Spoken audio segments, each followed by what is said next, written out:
जय गुरु जी। गुरु जी के चरणों में कोटि कोटि प्रणाम।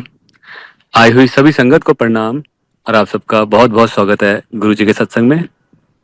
आइए संगत जी, आज के सत्संग की शुरुआत करते हैं और आज इनवाइट करेंगे मधु शर्मा आंटी को। मधु आंटी आएं और सत्संग शेयर करें। जय गुरु जी। गुरु जी के चरणों में कोटि कोटि प्रणाम। और जो भी संगत मुझे इस समय सुन रही है, आप सबको मेरा प्रणाम। और आज का जो मुझे ये मौका मिला है बड़े मंदिर से सत्संग करने का, मैं गुरु जी के इस बात के लिए बहुत शुक्राना करती हूँ गुरु जी का। शायद ये मेरा सेकंड चांस है। मैं बहुत सालों के बाद सत्संग कर रही हूँ और मुझे सिर्फ शायद आज 2-3 घंटे पहले ही बताया गया कि आज मेरे को सत्संग करना है। तो मुझे लगा इट्स कॉल फ्रॉम माय गुरु जी। तो मैं आपके साथ अपनी जर्नी को शेयर करूंगी। तो मैं गुरु जी से प्रार्थना करूंगी कि गुरु जी मेरे से बहुत अच्छा सा सत्संग नरेट करवाए। और अगर गुरु जी जो चाहते हैं, जिसको जो भी मैसेज मिलना होगा वो मिल जाएगा। अ, मैं अपनी जर्नी को स्टार्ट करती हूँ। मैं बताती हूँ आपको कि हम कैसे गुरु जी के पास पहुंचे। एक्चुअली मैं I was born in a very religious family. हमने बचपन से अपने घर के अंदर रामायण के अखंड पाठ, गीता का पाठ और संतों का आना जाना मेरे घर में बहुत रहता था। फिर एक स्वामी जी थे, वो उत्तरकाशी में रहते थे, वो वहां से आते थे और उन्हीं के सानिध्य में मतलब आप समझ सकते हैं कि हम लोग बड़े हुए।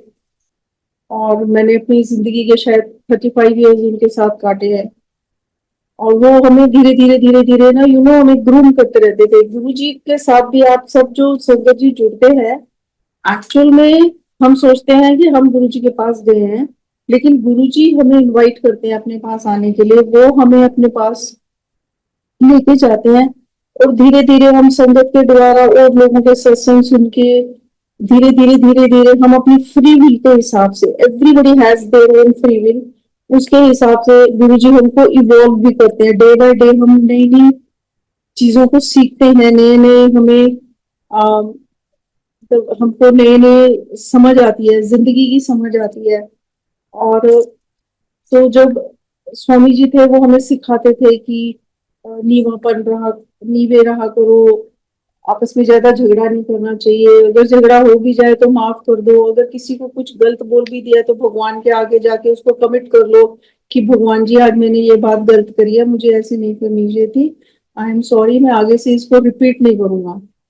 कि कम से कम एक आप अपने रब के आगे तो एक बार के लिए तो सच्चे बना करो, उनसे माफी मांगा करो, आगे जिंदगी को आगे चलाया करो और पुरानी बातों को ज्यादा याद मत रखा करो। जो जो जो बातें आपको बार बार याद करने से दुख होता है, उन बातों को तो बिल्कुल भी याद नहीं करना चाहिए। तो ऐसे ही हम उनके साथ रह वो मतलब हम उनके सानिध्य में रहते थे और वो 2003 में उन्होंने अपना शरीर छोड़ दिया था। उसके बाद हमारी लाइफ में बहुत बड़ा वैक्यूम आ गया था। हमें एक संत के साथ रहने की, उनकी बातें सुनने की, उनकी टीचिंग्स में चलने की बहुत ज्यादा आदत पड़ गई थी। तो एनी हाउ, फिर एक दिन मेरे को फ्रेंड मिली और उन्होंने हमें, मैं उनसे अपने स्वामी जी की बातें कर रही थी कि मैंने, वो स्वामी जी हमें ऐसे करते थे, ऐसे हमें बता देते थे, ऐसे करते थे। और स्वामी जी बताते थे कि जो शिव रूप होता है वो यहाँ पर बैठ के पूरे विश्व का कहीं का भी आपको बता सकता है, हालात वहां के आपको बता सकता है कि इस समय वहां पर क्या हो रहा है। जो शिव रूप होते हैं वो ये सब बता सकते हैं आपको, और वो आपको किसी के भी अपने शरीर में किसी और के दर्शन भी करा सकते हैं। तो ऐसे में क्या उसके साथ अपना हम बता रहे थे उनको, तो उनको पता लगा कि भाई ये लोग थोड़े रिलीजियस टाइप से हैं। तो उन्होंने हमें बोला कि आप हमें शाम को मिले एम्पायर स्टेट में, तो हम आपको अपने गुरु जी के पास लेके जाएंगे, तो हम आपको अपने गुरु जी से मिलाते हैं। तो हमने कहा ठीक है। हम उनको फिर शाम को एम्पायर स्टेट में मिले। तो जैसे ही बाहर हमने गाड़ी पार्क करी तो उन्होंने, हम जैसे ही उतरे तो फिर उन्होंने हमें समझाया कि ये गुरुजी वैसे गुरुजी मतलब गुरुजी वाले अटायर्स में नहीं रहते, ये वो संतों वाले कपड़े नहीं पहनते, वो अपने सुंदर सुंदर अटायर पहनते हैं। और यहाँ पर जो आपको लंगर मिलेगा वो 4 लोगों में मिल के आपको वो लंगर खाना है। तो आप हमको फॉलो करना, हम जो जो कर रहे होंगे आप हमारे पीछे पीछे वो सब कुछ करना। हमने कहा ठीक है। तो हम सारे रास्ते, मतलब जहां से हमने गाड़ी को पार्क करा और जहां हम एम्पायर स्टेट तक गए, तो मन में इतने सारे सवाल आ रहे थे कि गुरुजी कैसे होंगे, अगर वो हम जाएंगे हमको एक्सेप्ट करेंगे नहीं करेंगे, सो मेनी क्वेश्चंस की ऐसे कैसे वो गुरुजी वाले कपड़े नहीं पहनते, या वहां पे सबसे बड़ा जो क्वेश्चन आ रहा था बार बार मन के अंदर, कपड़ों के लिए भी नहीं आ रहा था कि ऐसे कैसे कि 4 लोग मिलके खाते हैं जबकि लंगर तो एक एक आदमी को मिलता है। खैर ये सोचते सोचते हम गुरु जी के वहां पे पहुंचे, और जैसे ही मैंने जाके गुरु जी को प्रणाम करा तो मेरे को मेरे स्वामी जी के वहां पे दर्शन हुए। और उनका वो नूर, उनका वो मैं आज तक भूल नहीं पाती। मैं जब भी उस बात को याद करती हूँ मुझे गुरु जी ऐसे लगते हैं कि मेरे सामने बैठे हैं और मैं उनके चरण छू रही हूँ। देखो उस गुरु जी में मेरे स्वामी जी के साक्षात दर्शन हुए और मैं वहीं जुड़ गई, और फिर उसके बाद मैंने पलट के सारी जिंदगी देखा नहीं। मुझको ऐसा लगा कि उन्होंने मेरा हाथ मेरे गुरुजी के, मतलब गुरुजी के हाथ में पकड़ा दिया है, और मुझे ये एहसास दिला रहे हैं कि मैं बिल्कुल सही जगह पे पहुंची हूँ। उसके बाद फिर हमको चाय प्रसाद मिला, हमने चाय प्रसाद लिया। फिर उसके बाद लंगर आया, हमने लंगर लिया। तब ये होता था कि आपको बाहर जाते थे हम लोग हाथ धो के आके, फिर वापस गुरुजी से आज्ञा लेके फिर अपने घर पे जाते थे। तो जैसे ही मैं जाने लगी तो मैंने वो, मुझे नहीं मालूम था, तब तो हम फोटो कहते थे, अब हम स्वरूप कहते हैं। पहले पहले दिन में आपको सब कुछ समझ नहीं होती। तो मैंने वो जो सेवादार अंकल थे मैंने उनको पूछा कि इनका कोई मुझको फोटो मिल सकता है। मतलब मैं इतनी उनके उनके नूर से, उनके उससे इतनी मैं, मतलब अटैच हो रही थी, इतना मुझे लग रहा था कि मैं यहाँ से जाऊं कैसे, ना अब जाना तो पड़ेगा घर पे। तो मैंने उनसे पूछा, मैंने कहा कि गुरु जी की एक फोटो मिल जाएगी मेरे को। तो उन्होंने ना बहुत लाउडली बोला था कि पहले दिन आए हो तो पहले दिन ही फोटो मांगते, अद्धा फोटो नहीं, नहीं अद्धा स्वरूप नहीं मिलते गुरुआ दे। तो मैं जब बाहर गई तो मेरे हस्बैंड ने मुझे बोला भी कि तुमको नहीं मांगना चाहिए था, तुमको ऐसे ही सबके सामने उन्होंने बोला। मैंने कहा कोई बात नहीं, मुझे क्या पता था ऐसे बोलेंगे करके, कोई बात नहीं। और फिर जब हम वापस आए और फिर मैंने गुरुजी से आज्ञा ली, और जब मैं गुरुजी से आज्ञा लेके जा रही थी तो मेरे को वही अंकल बोलते हैं आंटी जी झोली करो। तो मैंने जैसी करी तो उन्होंने गुरुजी का स्वरूप मेरे को छोटा सा एक स्वरूप दिया। तो मैंने उनको देखा कि भाई अभी तो मेरी बेइज्जती हुई थी पर अभी मुझे मिल रहा है। तो फिर उन्होंने इशारा किया कि this is Guru ji blessings. तो वो लेके हम आए, और वहां पर जो फ्रेग्रेंस आ रही थी उसका भी, जैसे कभी हम कभी जिंदगी में कहीं गए होंगे कभी, वो जो एक डिवाइन फ्रेग्रेंस हो रही थी उसको हम फील कर रहे थे कि इतनी इतनी इतनी अच्छी फ्रेग्रेंस आ रही है यहाँ पर। फिर जैसे हम बाहर निकले फिर मैंने अपने हस्बैंड के साथ डिस्कस करा, मैंने उनको बताया कि मेरे को उनके दर्शन हुए, तो उन्होंने बोला मुझको भी वही लगे। तो ऐसे फिर हम लोगों ने वहां पर जाना शुरू कर दिया। देन फिर एक दिन हमको फिर ये मैसेज मिला कि हमको हर थर्सडे के थर्सडे आना है वहां पर एम्पायर स्टेट में, क्योंकि वो डेज बट गए थे, क्योंकि संगत ज्यादा हो रही थी तो फिर वो सबके डेज बट गए थे। तो हमको फिर वो मिला। तो उस टाइम पे हम लोग कभी किसी से बात नहीं करते थे। हमको किसी का नाम, संगत में किसी का नाम नहीं पता होता था, किसी का हम फोन नंबर नहीं ले सकते थे। मतलब सब लोग इतने फोकस रहते थे कि जाओ गुरु जी के दर्शन देखो, उनको देखते रहो, लंगर प्रसाद खाओ और वापस घर आ जाओ। तो उन दिनों में एक नया नया शब्द चला था, सतगुरु मैं तेरी पतंग हवा छोड़ दी जावांगी। जब भी हम जाते थे थर्सडे मोस्टली हमारे टाइम पे वो जरूर देते थे, और बहुत बहुत आंसू निकलते रहते थे। तो अब ये पूछे कैसे कि भाई ये किसने गाया है, क्योंकि वो गायक भी नए थे। तो एक दिन हमें धीरे धीरे ये पता चल गया कि ये डीजे अंकल है, ये शबदवानी लगाते हैं एंड ऑल। तो एक दिन मेरी किस्मत अच्छी थी, वो डीजे अंकल मुझे बाहर मिल गए। मैंने उनसे बहुत धीरे से पूछा, मैंने कहा बस आप मुझे ये बता दो कि ये गाया किसने है। उस समय तो सीडी के जमाने होते थे। तो उन्होंने बोला अनिल हंसाल ने गाया है। तो फिर मैंने वो वाला गई, वो शब्द ढूंढा, वो सीडी ढूंढी, फिर हमें वो शब्द मिले। और हमको जो भी शब्द पसंद आता था वहां पर हमें ऐसे ही नहीं मिल जाता था, हम उसको अपने मन में याद करके रखते थे। फिर वहां जाते थे, बंगला साहब जाते थे, फिर वो वाले हम शब्द लेते थे। अभी तो संगत जी ऑल ओवर वर्ल्ड लोग जो भी गुरु जी के साथ जुड़ रहे हैं, यू आर सो लकी कि आपको गुरु जी के स्वरूप, गुरु जी के शब्द, एवरीथिंग, गुरु जी के बड़े मंदिर से यू गेट एवरीथिंग ना। आप लोग को सब कुछ बहुत जल्दी जल्दी, मतलब the very first day when you enter या व्हेन यू गुरु जी से जब जुड़ते हो तो आपको वो सब everything is available to you. But हम लोगों को वो बहुत मेहनत करके मिला, और इसीलिए हमें जो शब्द वहां पे बजते थे हम भी उन्हीं शब्दों के साथ कनेक्ट हो पाते हैं। तो ऐसे हमारी जर्नी चली, तो फिर पता चला कि गुरुजी कहते हैं कि पात्र की पात्रता बनो, कि मेरे पास आए हो तो जो अपना जो दिमाग है वो ना जोड़ों में छोड़ के आने का मतलब ये है कि सोचो मत, जब आए हो यहाँ पर तो बिल्कुल निश्चल भाव से आओ, यहाँ पर आओ, बैठो, तो जो गुरुजी हमें ब्लेसिंग्स देंगे तो हम उसको रिसीव कर सकेंगे। That means you should be a very good recipient to receive all those energies from your gurujis, from Guruji. तो फिर बाद में हमको ये भी समझ सोच ही पाई हमें कि जो गुरुजी 4 लोगों का लंगर कराते थे, या अभी भी जो बड़े मंदिर में 4 लोग मिलके लंगर करते हैं, उसमें सबसे पहले तो हमको हेल्थ की, हम हेल्दी रहे उसकी ब्लेसिंग्स मिलती है। फिर सेकेंडली हमको उसमें से हमारी लाइफ की ब्लेसिंग्स मिलती है। गुरु जी ने बहुत लोगों को बहुत लाइफ ब्लेस करी है, किसी को 5 साल, किसी को 10 साल, जैसे जैसे जिसकी जिसका कर्म थे उनको वैसे वैसे बहुत बहुत अनगिनत सत्संग है जिसमें आपको ये मिलेगा कि गुरु जी ने हेल्थ ठीक करी, कईयों के कैंसर ठीक हुए, मतलब अनगिनत बीमारियां ठीक हुई हैं और अनगिनत लोगों को लाइफ की ब्लेसिंग्स मिली है।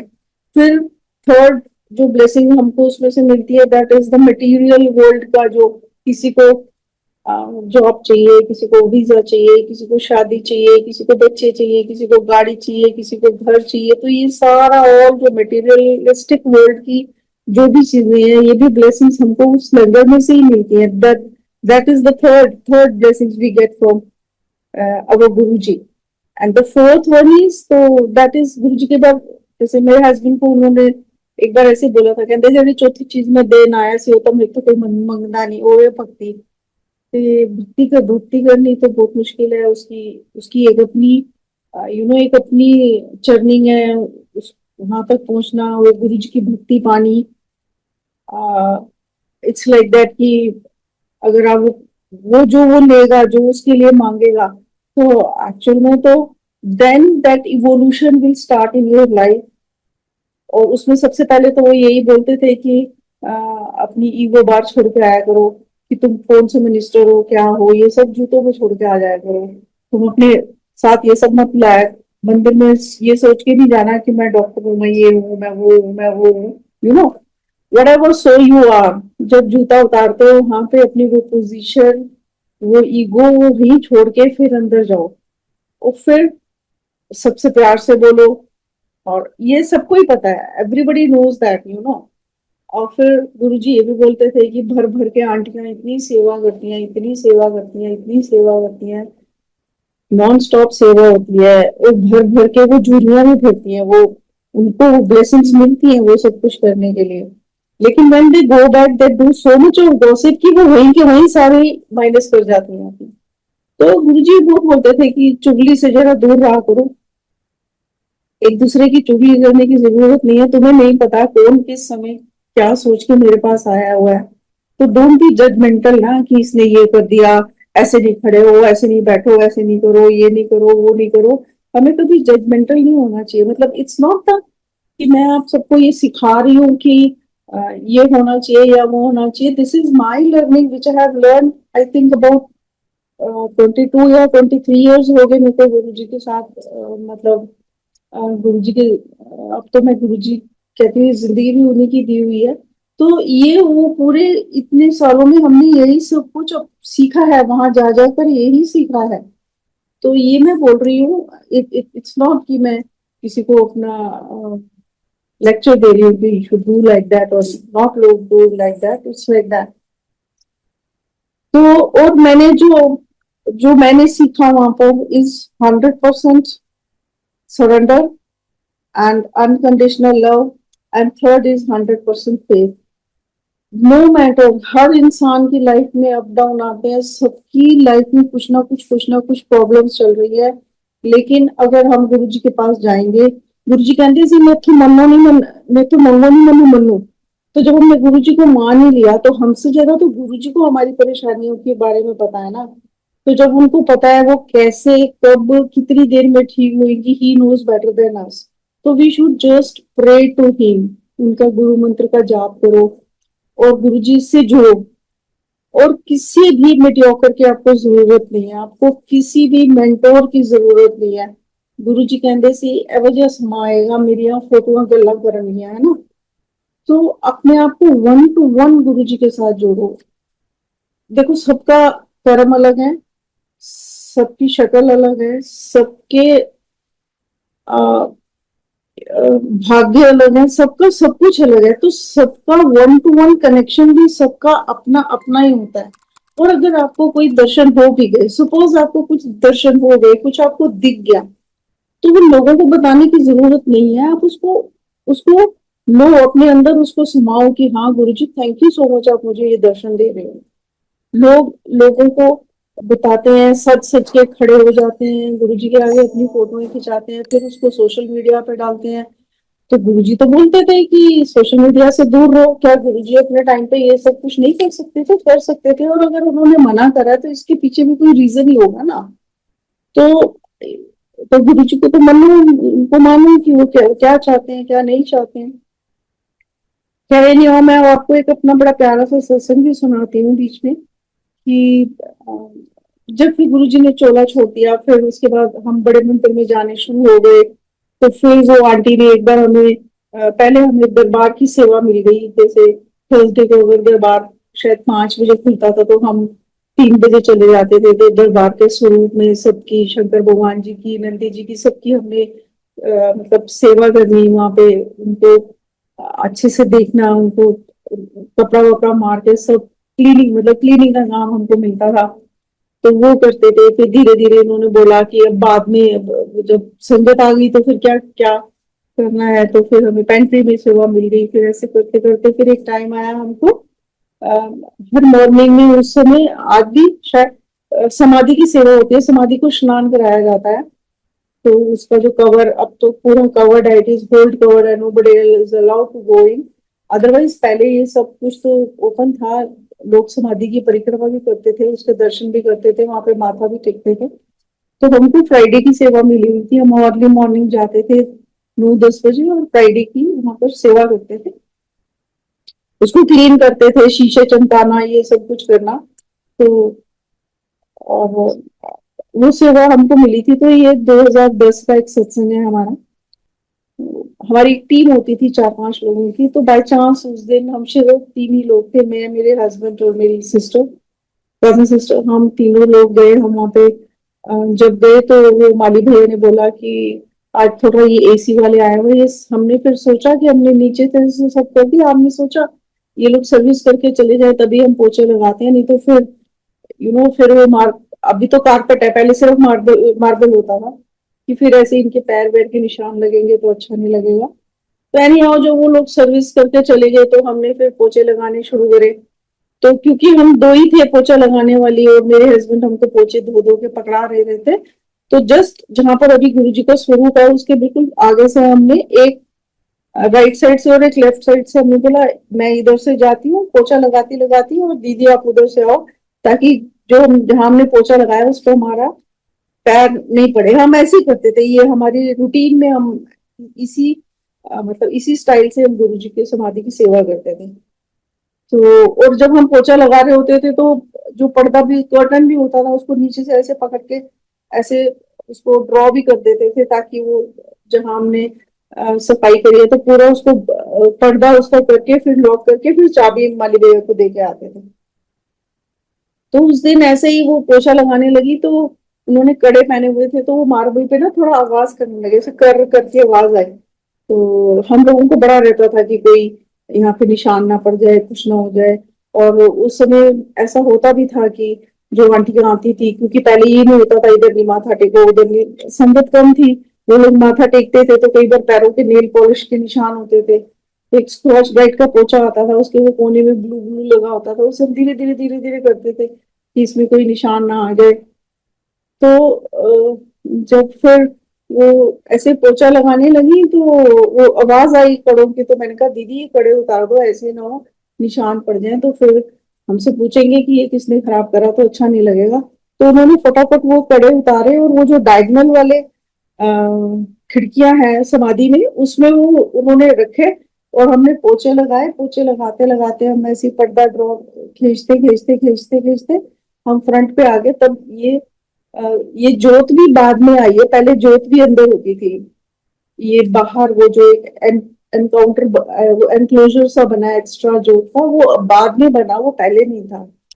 तो हमने वो बाहर निकले हम दोनों, और हमने उसको समाधि को लॉक करके जैसे ही बाहर निकले, क्योंकि धीरे धीरे धीरे करते थे तो भूख लग जाती थी, और तब ये भी नहीं होता था कि इसमें एंट्री है इस समय एंट्री नहीं है। तो एक अंकल आए, वो साथ में समोसे ले आए, वो कहने लगे चलो आंटी आओ चलते हैं समोसा प्रसाद खाओ। तो हम भी बड़े खुश कि चलो जी समोसे मिल गए जी, थैंक यू सो मच, आपने हमें समोसे मंगा दिए, भूख लग रही थी। इतने में एक और अंकल आए, वो गुलाब जामुन लेके आ गए। तो फिर वो हम डी टेबल पे बैठ के सत्संग में रेट कर रहे हैं, हमने चाय पी, हमने वो खाया। और उसके बाद हमने अपने वो पोचे बाल्टियां और एक कपड़ा होता था अक्रॉस द समाधि, हम पकड़ के साफ करते थे, जो भी था हमारा जो भी सामान था वो सब हमने बाल्टियां उठाई, अपना गाड़ी में रखी और अपने घर पहुंच गए। तो at those time we were living in Dwarka. तो जब हम वहां पहुंचे तो मेरी सिस्टर को याद आया कि मेरे कपड़े तो समाधि में रह गए हैं। तो फिर हमने माली भैया को फोन करा, हमने कहा माली भैया जरा देख के आओ। तो माली भैया कहने लगे कि आज तो वो सर्विस वाले भी आए थे। नहीं, मैंने कहा नहीं, उनके जाने के बाद हमने पोछा लगाया। माली भैया आप जाएं, आप प्लीज एक बार ना चेक करके आए कि वहां पे कड़े तो नहीं पड़े। तो वो वहां पर गए, उन्होंने सारा चेक करा, उन्होंने कहा मैंने तो सारे पर्दे चेक करके देख लिए, वहां पे कोई कड़े नहीं पड़े। फिर उन्होंने कह के और फोन बंद हो गया, नेचुरली होना ही था। कि मैंने दीदी को बोला, मैंने कहा दीदी तेरे कड़े तो नहीं है वहां पे। तो उसका फर्स्ट यही था कि कोई बात नहीं, मेरा एक छोटा सा नुकसान हुआ है, हो सकता है गुरु जी ने मेरा कोई बहुत बड़ा नुकसान ये एक छोटे से नुकसान में निकाल दिया हो। क्योंकि उन दिनों में कुछ ऐसा टाइम था कि हम लोग बहुत बहुत मतलब बहुत एक मुश्किल वक्त से गुजर रहे थे। और जब आप ये सब कुछ होता है आपके साथ तो बिलीव मी, गुरुजी आपको थोड़ा आइसोलेट भी करते हैं, और आपके आसपास सिर्फ वही लोग रहते हैं जो तुम्हारे को सपोर्ट करते हैं या तुमको मोटिवेट करते हैं, वही लोग आपके आसपास होते हैं। बाकियों को गुरुजी आने नहीं देंगे आपके सामने, आपके पास तक पहुंचने नहीं देंगे। तो मैंने कहा आर यू श्योर दीदी? कहती और क्या, तेरा भी इतना नुकसान हुआ है, तू भी तो चल रही है ना, गुरुजी तेरे भी तो चला ही रहे हैं। तो तू भी यही सोच के करती है कि कुछ बड़ा और कुछ गलत होना होगा हमारे साथ, जो ये सब कुछ हो रहा है, जो इतने फाइनेंशियल लॉसेस वगैरह हो रहे हैं हमको। तो मैंने कहा अच्छा। फिर मैंने उसको दो तीन बार पूछा, मैंने कहा तू श्योर है? फिर मैंने कहा फिर ना हम माली भाई, मैंने कहा नहीं तो अभी क्या होगा कि नेचुरली है मंदिर में हमें सब जो हमारे कोऑर्डिनेटर्स थे वो कहते थे आंटी ज्वेलरी पहन के नहीं आया करो, अगर आओ तो प्लीज अपनी ज्वेलरी का खुद ध्यान रखा करो, इधर उधर सब आंटियां उतार उतार के रख देती हैं, आप मत रखा करो, यू नो। तो फिर मैंने माली भैया को कहा, मैंने कहा माली भैया प्लीज अभी ना किसको आप बताना मत ये सब। मैंने एक बार दोबारा फोन करा और उनको मना कर दिया। तो फिर सारा दिन में मैंने शायद उनको तीन चार बार पूछा, मैंने कहा दीदी तेरे कड़े तो गए वैसे। तो अभी मैंने कहा अभी हम तो अगर अभी मंदिर में भी जाएं तो फायदा नहीं है, क्योंकि माली भैया ने तो सारा चेक ही कर लिया। तो कहती हाँ कोई बात नहीं, कहीं पे गिर गए होंगे, कुछ नहीं है। जो गुरुजी ने मेरा ना एक बहुत बड़ा कोई बड़ा नुकसान होना होगा वो हमारा गुरुजी ने छोटे में हमारा निकाल दिया। तो जब वो जो एक ट्रबलसम टाइम चल रहा था हमारी लाइफ के अंदर, बहुत बहुत कुछ एट ए टाइम हमारे साथ हो रहा था। तो बट फिर वो भी है कि अगर आप गुरुजी से प्यार करते हो, आप गुरुजी के साथ रहते हो, आप गुरुजी के अपने आप को सरेंडर करके रखते हो, and you have 100% faith in him कि नहीं गुरुजी, आप स्ट्रेंथ मांगा करो। मैं सबको कहती हूँ कि जब भी कोई मुश्किल काम आए ना, always ask for the strength कि Guruji we know it's a tough time to go through, but just give us the strength and the bearing power so that we should ना इसको सेल आउट कर जाए हम लोग। तो मेरे हस्बैंड को गुरुजी सपनों में आते थे, उनको बहुत बहुत कुछ, कभी घुमाने ले जाते थे, कभी कुछ करते थे। तो हम लोग वो ना रिपीट रिपीट रिपीट सुनते थे उनसे कि हमको बहुत बहुत आनंद आता था उसमें। तो फिर रात को डिनर हो गया, सब कुछ हो गया। तो ऐसे ही फिर हम मेरे बेडरूम में आए, तो मैंने कहा चलो अब आप हमने हमें ना अपने वो गुरुजी वाले हमें सपने सुनाओ आप अपने। तो हम बहुत उनको मतलब एवरी वीक उन दिनों में आते भी थे गुरुजी, और बहुत कुछ सिखाते भी थे और बताते भी थे। और तो हम उनसे ना वो बार बार सुनते थे, तो हमने बोला चलो सुनते हैं। हम तीनों बेड पे बैठ गए। तो कभी कभी आप जब लोग बैठते हो तो थक रहे होते हो, तो कुछ कोई क्वेश्चन या कुछ उठा के अपने लैप पर रख लेते। तो मेरी दीदी ने वो पिल्लो उठाया और अपने लैप पर रखा, तो हमको कड़े वहां पर मिले थे। और हम तीनों इतने उछले जोर से, हमने बहुत जय गुरु जी, thank you Guru ji. And then we were so happy. हमने कहा गुरु जी इसका मतलब हम पास हो गए, हम तो रोए ही नहीं, हमने आपको शिकायत भी नहीं करी कि गुरु जी हमारा नुकसान हो गया या कुछ ना। तो मैं दीदी को बहुत बोलती थी, दीदी आप तू तो पास हो गई, तूने ना गुरु जी से कोई शिकायत नहीं करी कि गुरु जी मेरा ये नुकसान हो गया, मुझको ढूंढ दो, मेरे को ये कर दो, मेरे को वो कर दो। तो दैट इज हाउ हमको वो कड़े मिले थे वहां पर। और ये बहुत बहुत अमेजिंग सा सत्संग था, मतलब अनबिलीवेबल लगता है कई लोगों को कि ऐसे कैसे हो सकता है कि आपने उतारे समाधि पे थे और आपको मिले अपने घर पे। But it happen to us, तो we believe in to that. और हमें ये भी पता है कि मेरी सिस्टर रोई नहीं, उसने कोई शिकायत नहीं करी गुरु जी से। नहीं तो कोई छोटा सा भी नुकसान होता है तो बोलते ही है कि गुरु जी ऐसे कैसे हो गया, गुरु जी आप प्लीज देख लो, आप इसको ठीक कर दो, आप ये कर दो, अभी। बट ह्यूमन नेचर है, सब लोग ऐसे ही करते हैं। और एक आपको अपने हस्बैंड का सुनाती हूँ कि 2019 की बात है, 15 जुलाई की बात है। तो 14 जुलाई को रात को इनको बहुत पेन हो रहा था बाजू के अंदर। और 15 जुलाई को एक बहुत इंपॉर्टेंट मीटिंग थी मेरे हस्बैंड की, और इनको वो अटेंड करनी थी। और शायद हमें लग रहा था कि ये मीटिंग अगर हो जाए और ये एग्रीमेंट साइन आउट हो जाए तो हमारी सारी प्रॉब्लम्स जो है वो सॉर्ट आउट हो जाएंगी। And we were looking very forward to that meeting, and we were praying to Guruji कि गुरुजी आप देख लेना, आप कर देना, एंड लाइक दैट ना। तो सुबह जब हुई तो रात को उन्होंने बोला बहुत पेन हो रहा है, सोया नहीं जा रहा, एक पेन किलर ले लिया, एक एल्प्रिक्स खा ली कि थोड़ा नींद आ जाए। फिर जब सुबह उठे तो फिर कहने लगे नहीं बहुत दर्द हो रहा है, बहुत दर्द हो रहा है। एंड देन ही सेड, और उस दिन मंडे भी था, और मंडे को बड़े मंदिर का रश बहुत होता है। तब तक हम यहाँ सतबड़ी में शिफ्ट हो चुके थे, हम 2011 में सतबड़ी में आ गए थे। तो बम्पर टू बम्पर यहाँ पे ट्रैफिक चलता है, यहाँ से निकलना बहुत मुश्किल होता है। तो फिर ही सेड मेरे पेट में भी दर्द हो रहा है और तो जिनसे मीटिंग थी मैंने उनको वीडियो कॉल पे लेके बोला कि आप इस मीटिंग को पोस्टपोन कर लो, because he is not feeling well and he is unable to come today, तो आप इसको कल तक पोस्टपोन कर लो। तो और शायद उनको समझ आ गया था what he is going through. तो उन्होंने बोला कि नहीं नहीं मैम, आप ना इनको फटाफट किसी डॉक्टर के पास ले जाओ, मुझको लग रहा है इनको ना गैस्ट्रो का अटैक पड़ रहा है, और आप फटाफट इसको कोई भी जो आपका नियर बाय डॉक्टर है उनके यहाँ ले जाएं, आप इनको मेडिकल एड दिलाएं, और अगर हो सके तो एक सॉब्रिटेट इनके मुंह के नीचे रख दें। मुझे तब भी समझ नहीं आया कि क्यों मेरे को बोल रहे हैं, मतलब गुरुजी ने इनको ऐसा मतलब स्ट्रांग बनाया, या गुरुजी की ऐसी मेहर रही कि मेरे को कुछ डर नहीं लगा। तो मुझे पता था कि 2-3 मतलब 15 दिन पहले हमारी बिल्डिंग में एक थे एक है अंकल, उनका ना बाईपास हुआ था। तो मैंने उनको फोन करके उनकी वाइफ को पूछा कि सॉर्बिटेट है, तो उन्होंने बोला नहीं है। तो फिर मैंने किसी को भेजा, जा तो वहां से ले आ। तो फिर उसने बोला नहीं मेरे पास नहीं है, तो उन्होंने बोला नंदा हॉस्पिटल में जाओ, और उन्होंने बोला बहुत भीड़ है तो उल्टे रास्ते से चला जा। तो मोटर बाइक पे था तो वो उल्टे रास्ते गया, और फिर वो नंदा वालों ने कहा तो जिसके लिए ले जा रहा है भाई तो उल्टे रास्ते से जाके उसको ये दवाई पहुंचा दे। तो ऐसे आया। फिर मैंने उबर मंगाई, हमारे यहाँ इतनी आसानी से उबर आती नहीं है। पर उस दिन फॉर गुरुजी's ग्रेस हमारे नीचे बेसमेंट तक उबर आ गई।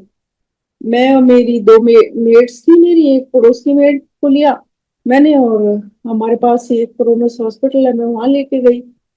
तो जब मैं वहां लेके गई और जब मेरे हस्बैंड की उन्होंने ईसीजी करी तो उन्हें पता चल गया कि ही इज नॉट, मतलब he is under heart attack.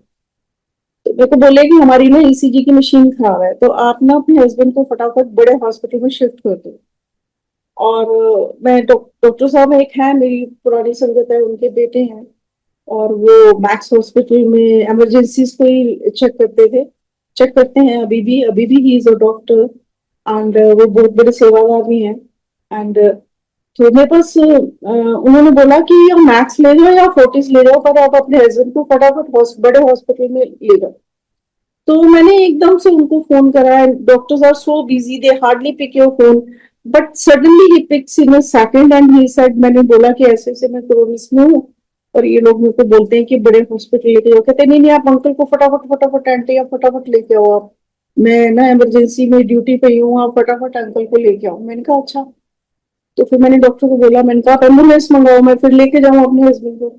तो फिर उन्होंने बोला इतना बार रश है, बम्पर टू बम्पर ट्रैफिक चल रहा है, आप मैम बात को समझे, आप इनको फटाफट लेके जाओ, इतना टाइम नहीं है कि एम्बुलेंस आएगी और फिर जाएगी, बहुत टाइम वेस्ट हो जाएगा। तो फिर मैंने कहा ठीक है, फिर आप मुझको उबर करके दे दें। आप सोचो कि ये सब कुछ हो रहा है, मैं बड़ी कूल हूँ, मेरे को कोई घबराहट नहीं हुई। ये भी तो गुरु जी की मेरे पे बहुत कृपा थी, उस दिन बहुत कृपा थी। तो फिर मैंने कहा मेरे को उबर कर दो। उन्होंने कहा आपके पास उबर का भी टाइम नहीं है, आप इनको थ्री व्हीलर में लेके चले जाओ। तो मैं ना then I started shouting at the reception की एक बूढ़ी, मैं एक बूढ़ा इंसान हूँ और मतलब I am old lady and you are saying कि भाई इनको मैं थ्री व्हीलर में ले जाऊँ and he is not well, he is suffering from the pain, और आप ऐसे कैसे कह सकते हो ना अपने मरीजों को कि तुम थ्री व्हीलर में डालो और इनको यहाँ से ले जाओ, ये क्या है। तो ऐसे ही मैं बोल रही थी तो वहां पर एक लड़का खड़ा, तो उसने कहा आंटी क्या हो गया। मैंने कहा कुछ नहीं बच्चे, मैं देख कितनी तकलीफ में, और ये मेरे को बोल रहे हैं कि अ, उसका है नहीं है, तो उबर भी नहीं मंगा के दे रहे। अब इस समय मैं थोड़ी परेशान हूँ, कम से कम उबर तो मंगा दो, कोई टैक्सी मंगा दो, कुछ तो मेरा अरेंजमेंट करो। तो फिर उसने कहा कि कोई नहीं आंटी, मैं आपको लेके चलता हूँ। तो उसने मेरे हस्बैंड को पकड़ा, सहारा दिया। और पर वो डॉक्टर्स को तो पता था कि क्या हो रहा है, तो उन्होंने अपना एक मतलब एक रेजिडेंट डॉक्टर हमारे साथ भेजा कि आप जाओ और इनको वहां तक छोड़ के आओ, बड़े हॉस्पिटल तक छोड़ के आओ। और वो जब मैं बाहर गई तो वो कह रहे थे स्कूटर करो, उबर करो, ये करो, तो उसकी बड़ी सी गाड़ी फॉर्च्यूनर, और उसने उसमें बिठाया और फटाफट बिठाया, और साथ में डॉक्टर बैठे, साथ में मेरी मेड बैठी, मैं बैठी। और उसने मुझे सारे रास्ते ना, वो मतलब सॉरी टू से बट ही लोकलाइट है यहाँ का, और वो जाट जाट है मतलब। तो वो जाट की भाषा ही बोल रहा था, और इतनी स्पीड पे उसने गाड़ी चलाई कि उस दिन क्या कोई एम्बुलेंस चलाता है, वो गलियों में से ना जैसे मोटरसाइकिलिस्ट इधर से इधर से इधर से ऐसे करके निकालते हैं, वो वैसे गाड़ी चला रहा था। और मुझे ये कह रहा कि मैं घबराऊं नहीं करके, और मेरा दिमाग उस तरफ नहीं जाए। मुझको कह रहा कि आंटी आपको पता है मेरे पापा को भी पिछले बार ना, पिछले हफ्ते यही सब कुछ हुआ था, ये अंकल को कुछ नहीं हो रहा, सिर्फ गैस का अटैक आ रहा है इनको, इसलिए इनको इतनी पेन हो रही है, घबराओ नहीं, वो जाएंगे, बस उन्होंने एक इंजेक्शन लगाना और इन्होंने एक मिनट में ठीक हो जाना, आप चिंता नहीं करो। फिर मैंने कहा हाँ ठीक है। तो फिर पूछने लगा कि बेटा कहाँ है। मैंने कहा नहीं, मेरा बेटा नोएडा में है, वो वहाँ जॉब करता है, मैंने उसको फोन कर दिया हुआ है कि मैं, पापा ठीक नहीं है तो मैं मैक्स लेके जा रही हूँ, तो तू सीधा मैक्स आ जा। तो जब तक हम वहां पे वो डॉक्टर को साथ लेके, जब तक मैं इमरजेंसी में मैक्स में पहुंची, तो आपने पिक्चर में देखा होगा ना कि बेड पहले से ही तैयार है नॉल, फटाफट वहां पे स्टाफ खड़ा, फटाफट स्ट्रेचर लाए उन्होंने, उनको बेड पे करा, और उनका वो ईसीजी और मॉनिटरिंग फटाफट शुरू हो गई। और वो मेरे से पूछे, नाम पूछे, तो मेरे से ना उस वहां जाके मैं थोड़ा घबरा गई कि ये हो क्या रहा है ये सब कुछ ना। तो फिर वो डॉक्टर साहब ने बोला कि आप चिंता ना करो, ये सब कुछ मतलब डिटेल्स, मैंने डिटेल्स उनको लिख के दी सब कुछ। तो फिर वो डॉक्टर साहब ने मुझे, जिन्होंने बोला कि मैं इमरजेंसी में हूँ आप आ जाओ, उन्होंने बोला aunty uncle is in heart attack, आप इनको हार्ट अटैक में यहाँ पे लेके आए हो, और ये गुरु जी की आपके को बहुत बड़ी मेहर है कि ये ठीक आ गए यहाँ पे, और अब इनकी एंजियोग्राफी वगैरह होगी, और अब आप चिंता मत करो, आप सेफ हैंड्स में पहुंच गए हो।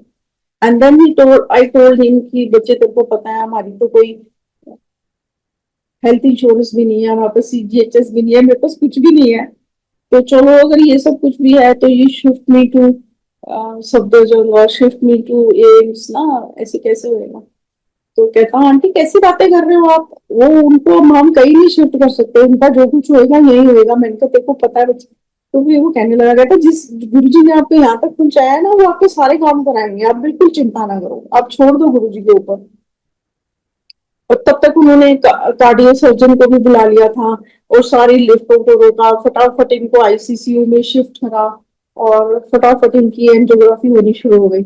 और जो मेरे को लेके गया था हॉस्पिटल में वो लड़का मुझे बोले कि आंटी घबराइए ना, जब तक तेरा बेटा नहीं आएगा मैं जाऊंगा ना, मैं तेरे साथ ही खड़ा हूँ यहाँ पे।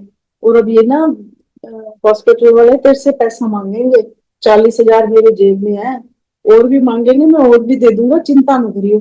And I was looking him कि मेरे को इसका नाम नहीं पता गुरुजी, ये इनको अस्पताल भी ले आया, अब मुझे ये भी कह रहा है कि इसकी जेब में पैसे भी पड़े हैं।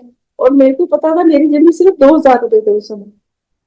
तो खैर नहीं हो, मैं उसको बोल रही नहीं नहीं ऐसी कोई बात नहीं है, मेरा बेटा पहुंच जाएगा, वो आ जाएगा, वो सारी पेमेंट्स वगैरह कर देगा, I am not worried about that.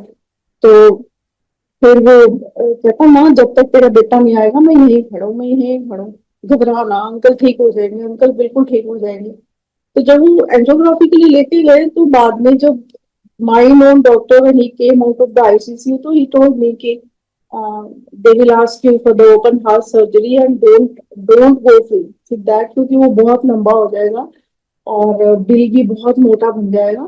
आप सिर्फ उनसे ये रिक्वेस्ट करना कि हमारे रिस्क पे जो जो आर्टरीज ब्लॉक है उसमें स्टंट डाल दो एंड दैट्स इट।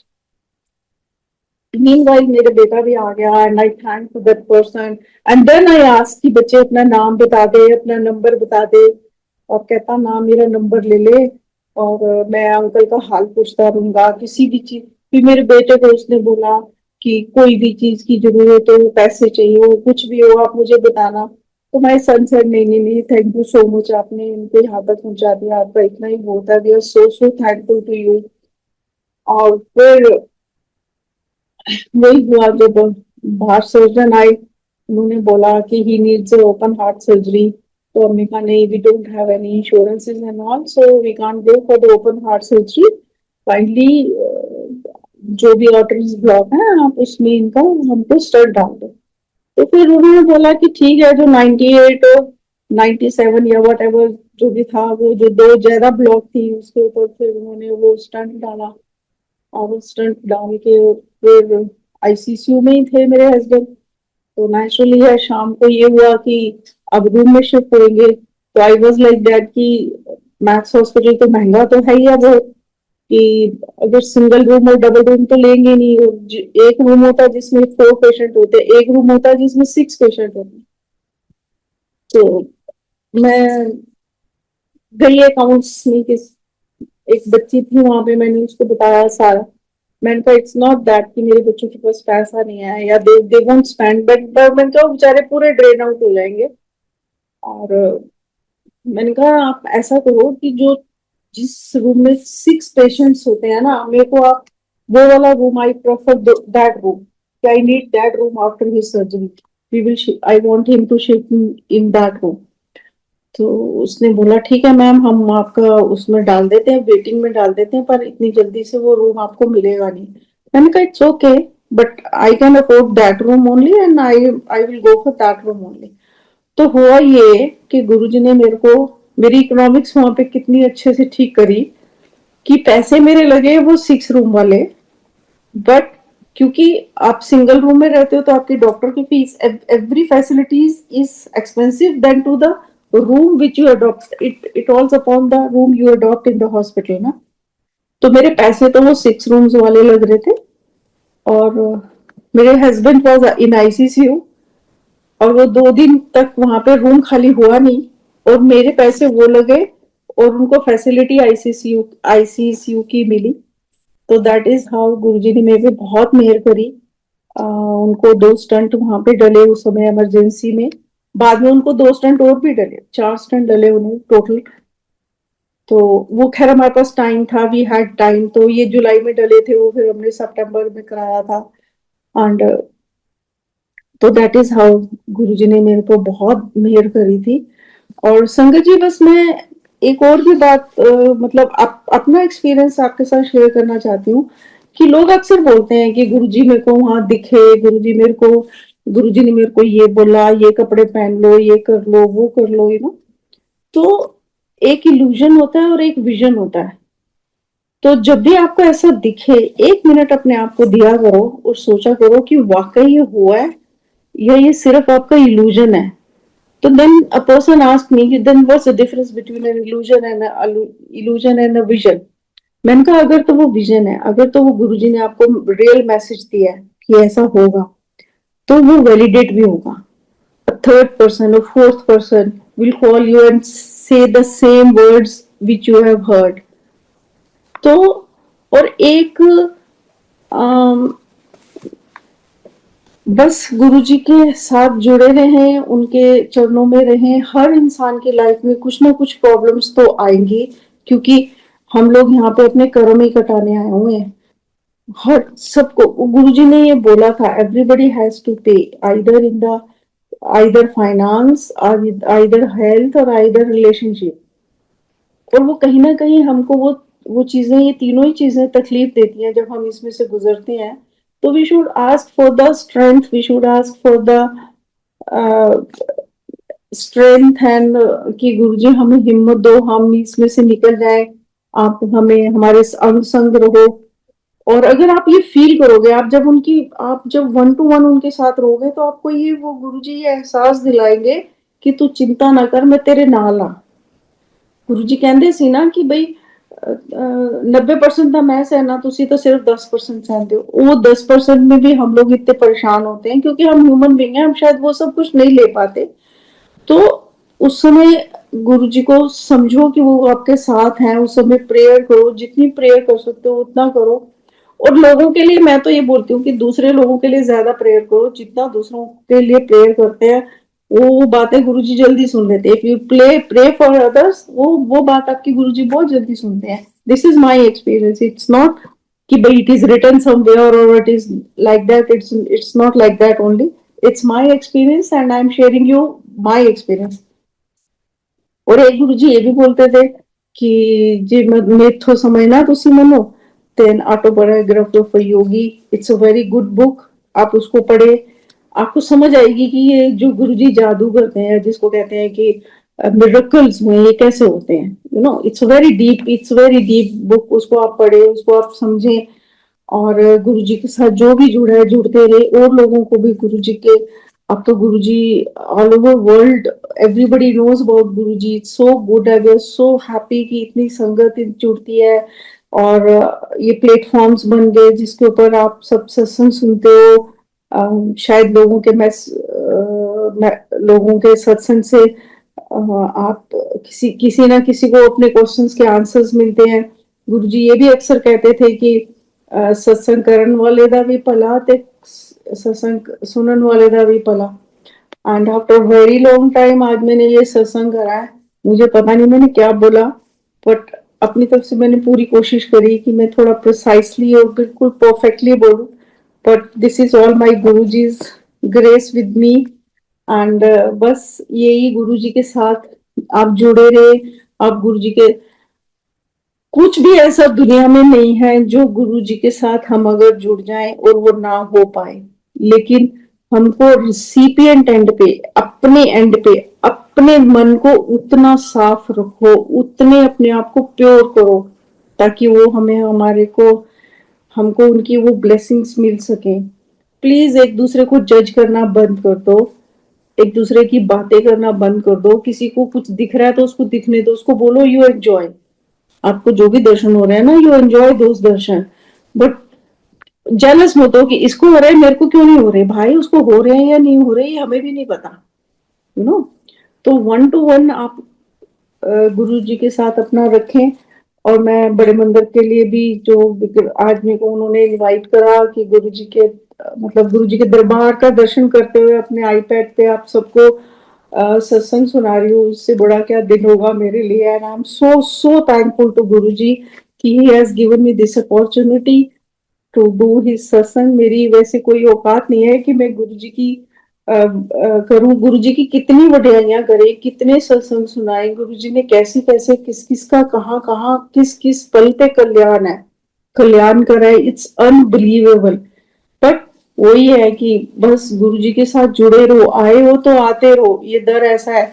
और एक और भी ये बात है कि जो जिसको मानता है ना, जैसे कोई माता को पहले मानता है, या कोई शंकर भगवान को मानता है, या कोई हनुमान जी को मानता है, ये भी मेरा लाइफ का एक्सपीरियंस है। इट्स नॉट रिटर्न एनीवेयर कि जो जिसको मानता है ना, वो जब गुरुजी के मंदिर में पहुंचता है तो उसको उसी के दर्शन होते हैं। जो साईं बाबा को मानते हैं उनको गुरुजी में साईं बाबा जी के दर्शन होते हैं। जो जिस भगवान को भी मानता है, गुरुजी उसको उसी रूप में दर्शन देते हैं, क्योंकि गुरुजी शिव नहीं है, वो महाशिव है। उन्हीं से ब्रह्मा विष्णु महेश बने हैं। He is the supreme power of the world, he is the light. उस लाइट से ही सब कुछ बने हैं। तो और उन्होंने हमें अपने दरबार पे बुला लिया, अपने साथ जोड़ लिया। तो जो भी उनके साथ जुड़े हैं, जो भी मंदिर पहुंचते हैं, वो सब लकी हैं, वो सब किस्मत वाले हैं कि उस दर तक पहुंचे हैं। गुरुजी ने उनको अपने यहाँ बुलाया है। जुड़े हो तो जुड़े रहो, और गुरुजी के साथ उनके उनका नाम जप करो, उनके सत्संग सुनो, और एक दूसरे से प्यार करो। जितनी भी संगत है उसको प्यार करो, रिस्पेक्ट देम। और जय गुरु जी। अगर मैंने कुछ गलत बोला हो तो आई एम एक्सट्रीमली सॉरी। और गुरु जी के चरणों में मेरा बहुत कोटि कोटि प्रणाम। और जिन्होंने भी मुझे सुना है, आप सबका बहुत बहुत शुक्रिया। और थैंक यू सो मच।